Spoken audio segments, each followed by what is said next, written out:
Hello, guys, and welcome to another installment of My Bookshelves Are a Mess. Now, for real, I didn't post any videos because I finally went to England and been there 2 weeks. Uh, the week before that, I didn't put any video online because it was a very busy week for me and lots of preparation, so I couldn't do a video. But here I am, and here we are ready to talk about books.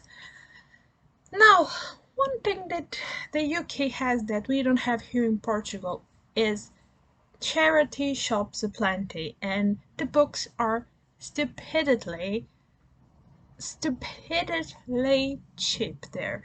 So cheap that I had already prepared my bag so that when I come back I could bring a good stack of books with me, and I bought so many that I left a stack that is like a couple books bigger than the one that I actually managed to get here. So my boyfriend has like two little boxes uh, waiting to be sent to me. I mean, the books were £1, half 50p, and sometimes it was like two for £1 or three for £1. I'm only human here, okay? You throw those types of prices at me with books that I really want to read. Yeah, it would this is gonna happen. Now, uh this is a book haul. This is the second book haul. Oh my god. I'm doing lots of them now when I'm supposed to be diminishing my books. Yeah, totally happening. Anyway, um let's just jump into them. I will do all the fiction first and then non-fiction.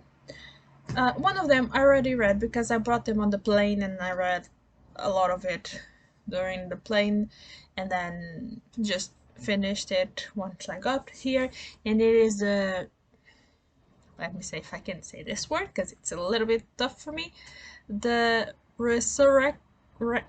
Resurrectionist by James Bradley. I mean, this is a really big word with lots of R's and S's. I do apologize. It kills my dyslexia. This was a 1-star rate. I was so disappointed because I was so happy to find it. I was like, not happy. How do you say it? I was really excited by the premise of it because this is supposed to follow Gabriel in Georgian London, and he's supposed to be an apprentice of an anatomist. So he does lead. He does work with the people that steal the bodies that are called this thing, this evil word. He does work with them. He knows what they do because they do need corpses to work with, to learn from. And you do get a glimpse of that world, and that was amazing. But things happen, and then Gabriel sees himself doing that job, and it's not as pleasant as you would imagine. I mean, if you imagine that is pleasant, I don't exactly know. Anyway, lots of things happen basically. But this was so boring and so confusing in a way. This could have been so great because it's even written kind of like their diary entries. They do not have a date, but you can see more or less the time. And it's supposed to be Gabriel himself talking about the people that he worked with, talking about what's happening in his life, these people that do this job, that steal the corpses from the cemeteries, and he describes a lot of what is it like to do that, what is it like to work to anatomist in London at this period. He does describe a lot of like the life of the lower stratus of social London, and all of that I really enjoy reading in books, but this was so boring and so confusing. Somehow I keep mixing the people together, even though you shouldn't have, but just we are the way that the names are thrown at us, it makes really confusing for the reader to follow who is who. You end up being able to separate things, and then but sometimes the breaks are a little bit not that well done. The interactions, there's lots of great moments here of explanations of the ambience, the working as an anatomist, that creates like a very almost pretty picture, because it cannot be really pretty, but creates a really vivid picture of the ambience and what is happening on the room and all of that. But sometimes there's a lot of breaks, and sometimes those breaks just feel unnatural, and the interactions, some of them just feel really unnatural, and it was just a mess. I think that the idea was awesome. There's some descriptions here that are awesome.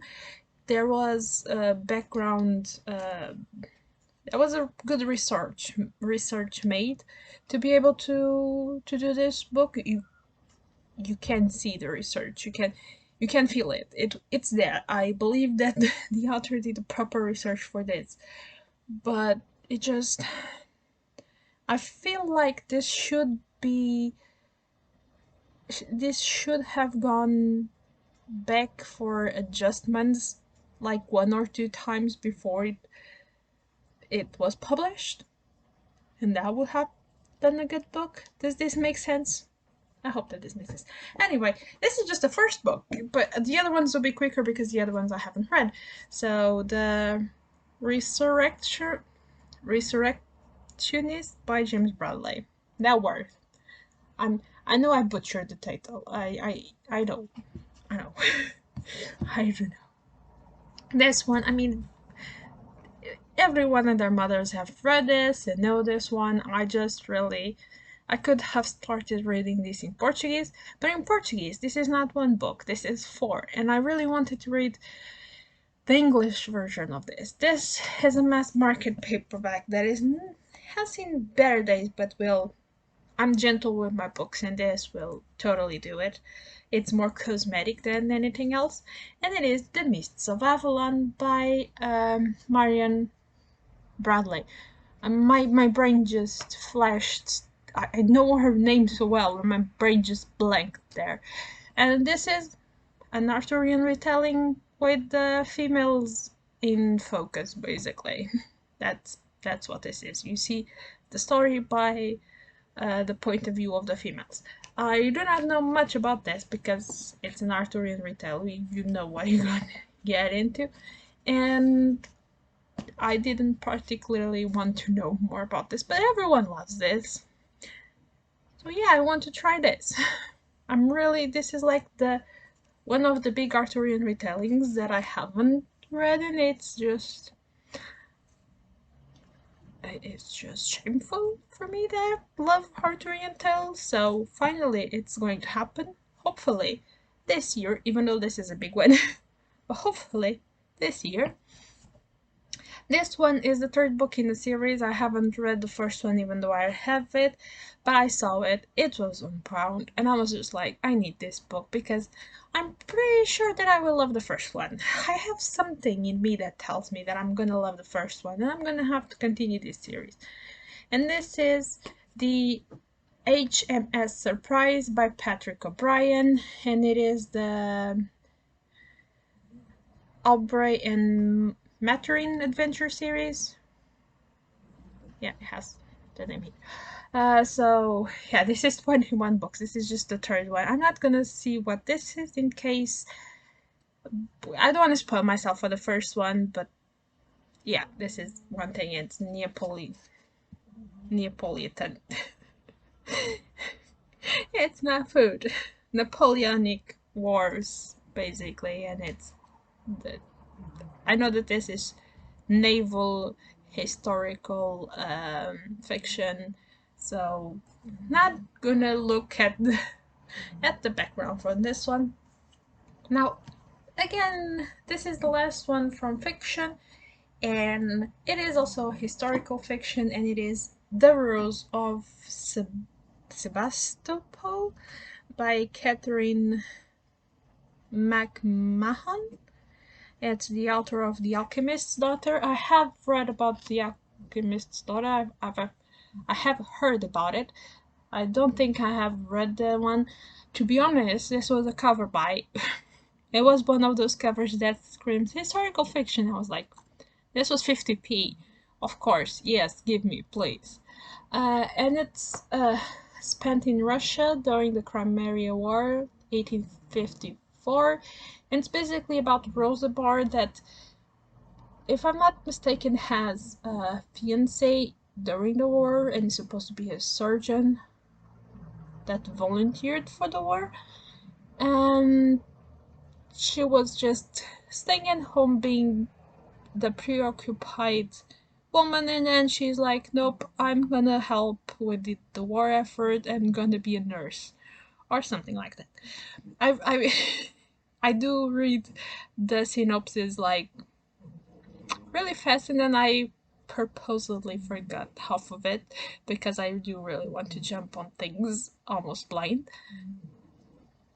And I don't know if you guys can hear the snoring, but China is sleeping so well that I really do not want to wake her. And I lied. That is not the last historical fiction. There's still one. This one is the last one, and it is Star of the Sea by Joseph O'Connor. I have heard good things about this, and this is basically about a ship named Star of the Sea that in a bitter winter of 1847 set sail from Ireland with a lot of fleeing refugees, and there's an impoverished family on board, and there's some kind of silence killer. And I was just like, it's historical fictions passed on the sea. I don't care. It's £1.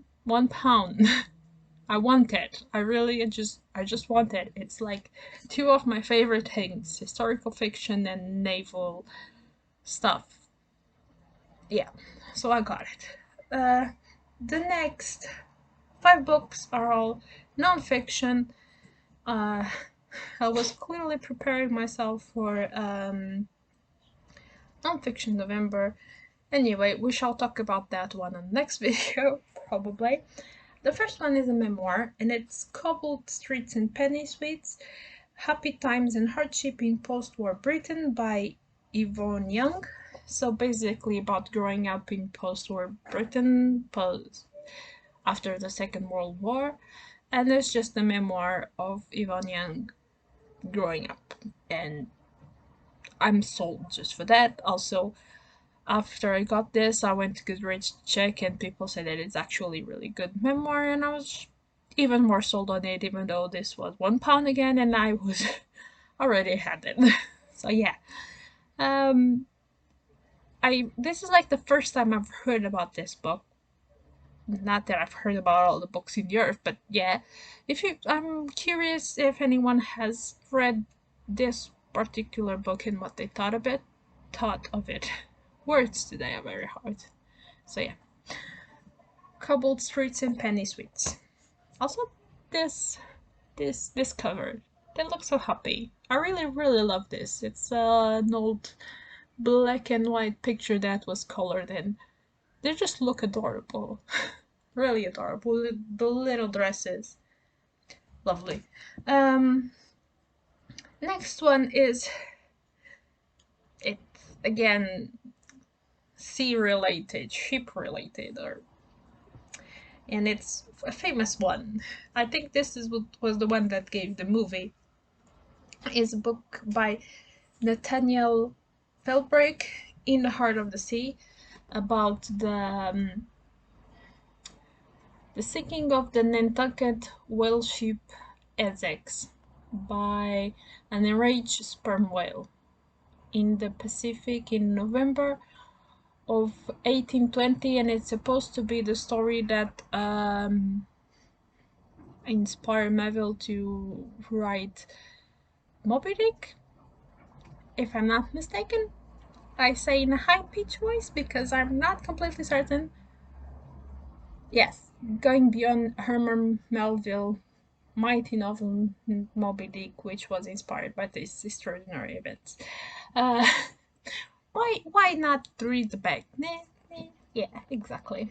So it is just that. I think that's pretty self-explanatory. I also really love this cover. I've seen this book with other covers, even the not so great movie cover, but this one really cute. I don't know if you guys can see, but this has a texture like old oil paintings. I mean, I'm saying that this has a texture by old oil paintings, but maybe this is an old oil painting. Cover illustration by Chris Moore. I need to check who Chris Moore is. Please don't jump at me because I do really need to check.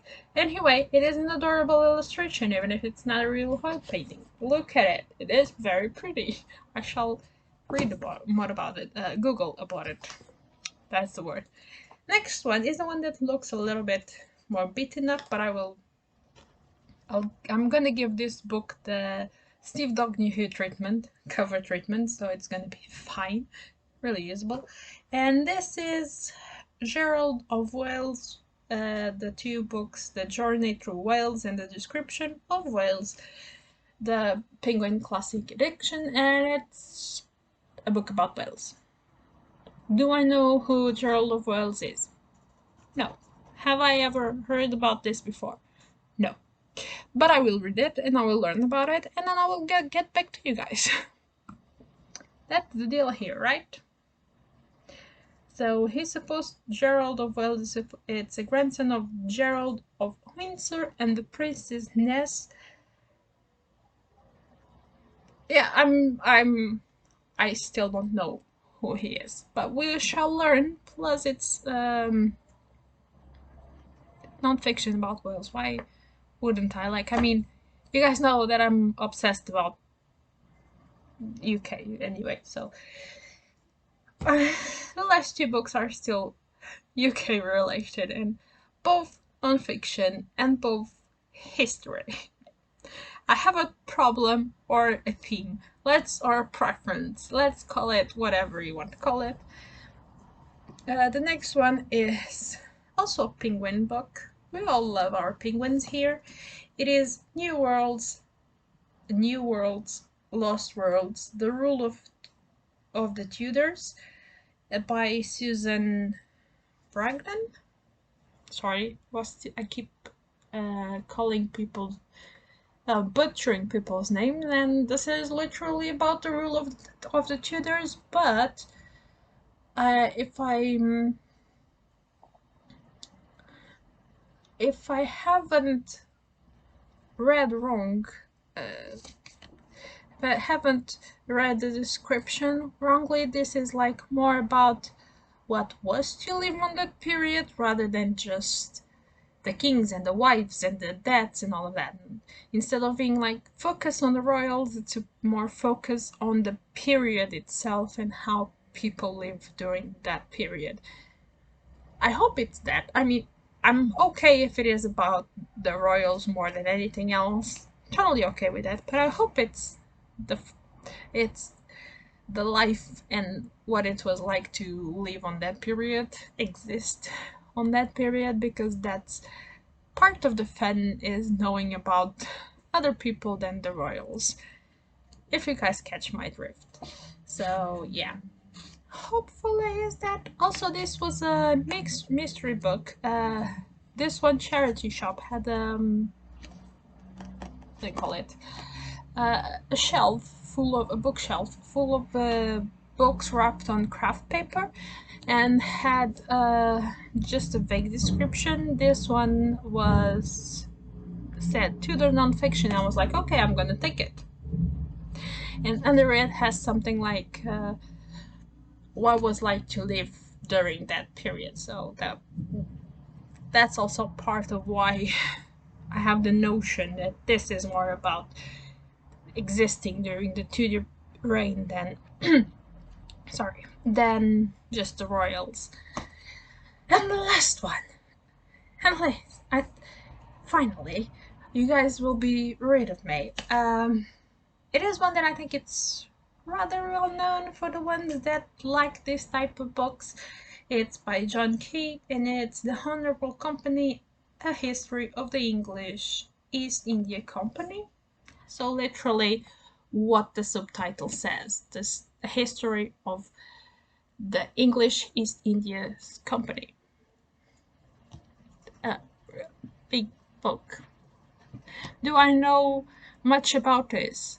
Not more than what I've read on my historical books, and usually that's usually because someone gets rich because of connections to the company, and then it's if if a gentleman gets rich, a gentleman needs a wife. So that's basically more or less what I know about it. And I was really excited to see this for £1 sitting on the shelf, and I just grabbed it. I was like, I have to take this. I need to know more about it. And the reviews looked really good. So here we are. And that's all. That's all the books, lots of books. I mean, there is another stock there is at least just as big, waiting to be shipped back here. So yeah, I may have gone a little bit overboard, but in my defense, like I said, the books were really cheap. So I had to. You guys know I had. So this is all for now, guys.